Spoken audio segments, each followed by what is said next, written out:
We are back at Radio Row on a beautiful day in San Francisco. If you're heading out here today or heading out here over the weekend, you got great weather and great stuff in store. And with us right now in the Catches Law verdict seat, it is Kurt Warner. Hello, Kurt. Hi, guys. What's happening? You recognize anything going on in New England? Nothing going on. Not much. The last week or so. Nothing. You recognize these two? I do recognize these two. Yes, I remember these guys well. Good memories of us. Well, huh? yes, yeah, great ones. Great ones. You went from stocking the grocery store shelves to being up against these guys. I know exactly. It was a whole different deal. Trust me.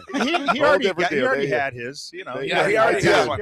99. They got theirs. They let me feel it though. I could still feel some of those hits. That's for sure. That was a tough one. Do you go back and think about that one? Does it, or are you? Oh, yeah. Have you so far? Or you do? Oh, all the time. Because guys say they always think about the ones that they did. Well, I mean, I think the biggest thing is that when you get on the biggest stage, you want to play your best game.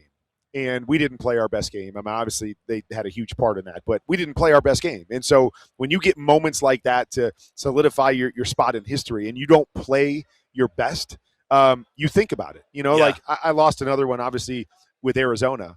And I don't think about that one nearly as much because we played great and we had an opportunity to win. And it took a great play by somebody else to beat us. And that happens in these big games. But I don't think about that one as much because we weren't supposed to be there and we played great and we gave ourselves a chance to win with 2 minutes to go. Like, you couldn't ask for anything else.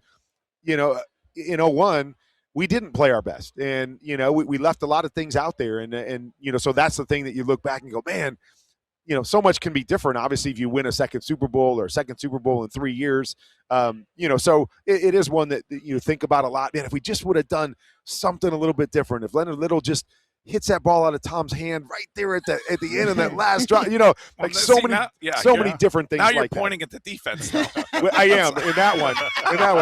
I mean, if again, I'm not pointing the finger, but I always say as a quarterback, you can't make a bad play worse. But the play that I threw the pick six, we were supposed to have Vrabes picked up. So I thought he was going to be blocked, and all of a sudden he comes free, and and in the moment I was like, oh God, okay, try to make the play. So I made unblocked guy, just throw the ball away, Kurt. Like, don't try to make every play, throw a pick six. Like, those are the things that you think about, that just the little things like, man, if I just would have done that a little bit differently, that game could have played out differently. And so, you think about those moments. Well, go ahead, Gary. I was just going to say, on that note, it's tough to criticize Drake Maye, but that's been one of the criticisms of him, maybe more so of late, is just in the pocket, getting rid of the football. What do you see when you see Drake Maye? Here's the thing, I mean, and I think it's every quarterback, but when you're used to making plays, so I could go back to that Super Bowl, like that happened to me a million times. Like we missed a block or something happened, and it was like, oh,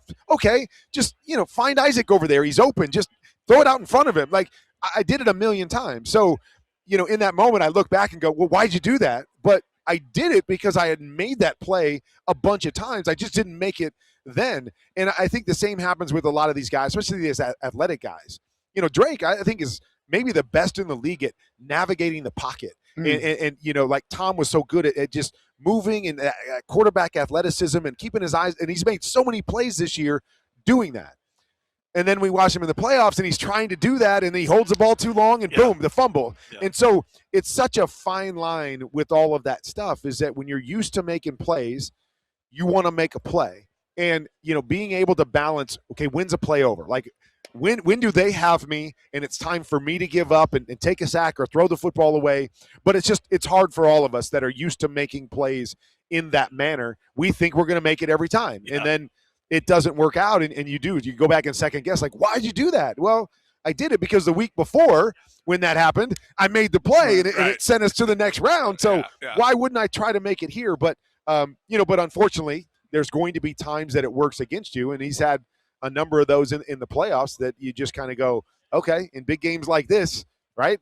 Perfect example, pick six. Games like this, you make that one mistake.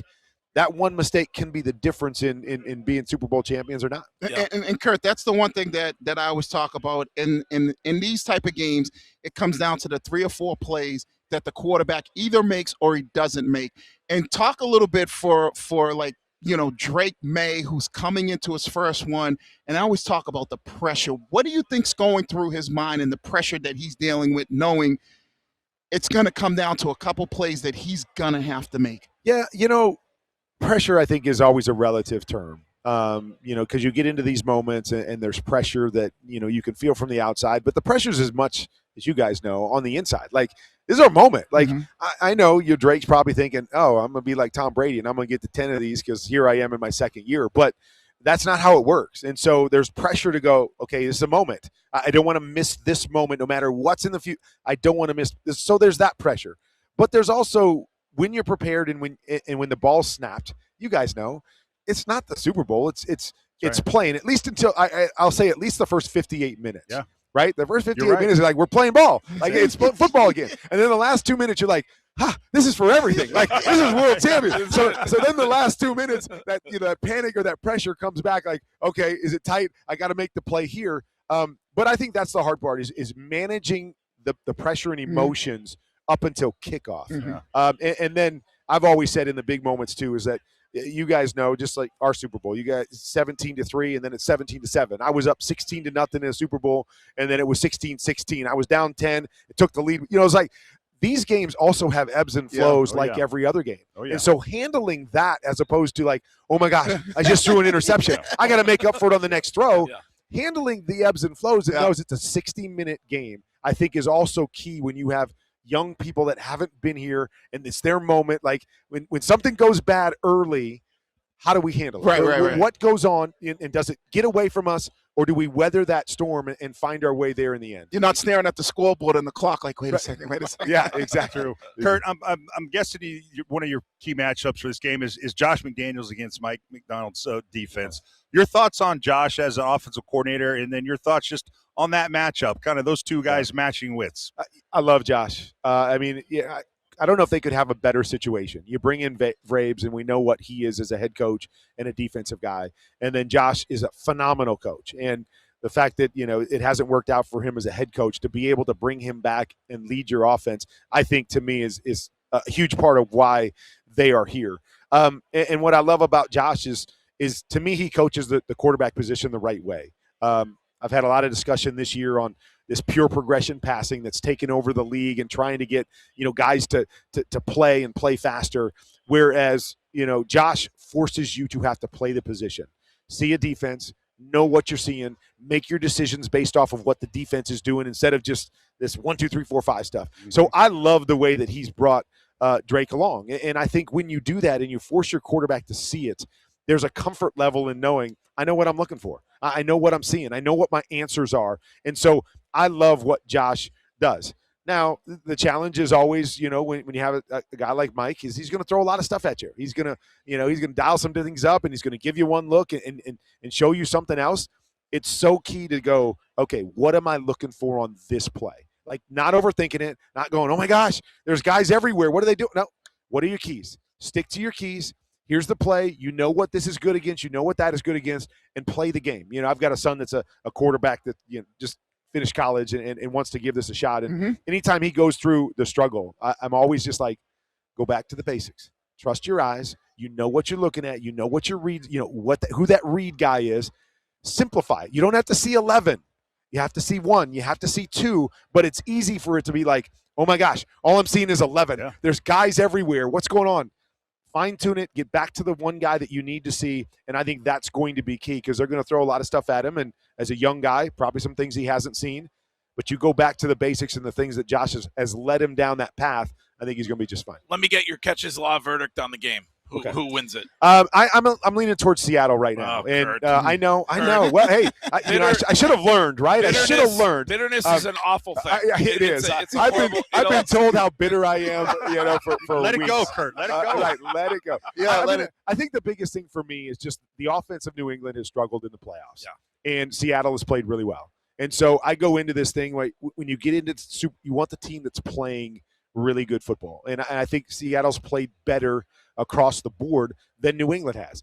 I can go back to the regular season and go, oh, well, okay, but I haven't forgotten about that offense and what they're capable of. So there's no doubt in my mind that either of these teams can win, and I see the formula for both of them. Yep. I just feel like Seattle's been playing a little bit better right now, and so I'm going to lean towards them right now. And who are you here with this week? Oh, I mean, I'm here with the NFL Network. We got Okay, 8.5 so hours. you don't have I'm a calling, plug or anything. I'm calling the game for Westwood One now. Okay. Yeah. Great. Well, we'll hear you on our radio station on the game on Sunday. I'm so calling with Kevin, so I'm no looking forward to plugs. it. Great. Is he the best? Yeah, All he's right. awesome. The best. He's incredible. In these moments, he's so good in these moments. Let's just hope it's not like last year. I can't have a blowout. Oh, The last It 2 won't hours be. of calling a game that's a blowout when it's the Super Bowl is the worst. So If it is a blowout, let's hope the Pats are on top of that Yeah, blowout. I just don't think both these Yeah. defenses. It can't Yeah, be a no, it's blowout. gonna be a It's good got to be a game. close Yeah. one. So yes. Well, you guys enjoy. Kurt Have a Warner, great thank week. you very much. Thank you very much. All right, that is Kurt Warner, and Super Week coverage on WEEI is presented nationally by Tide. If it's got to be clean, it's got to be Tide. Still to come, Tom E. Curran at 4:30, and Von Miller will join us at 5 from Radio Row at the Super Bowl on WEEI.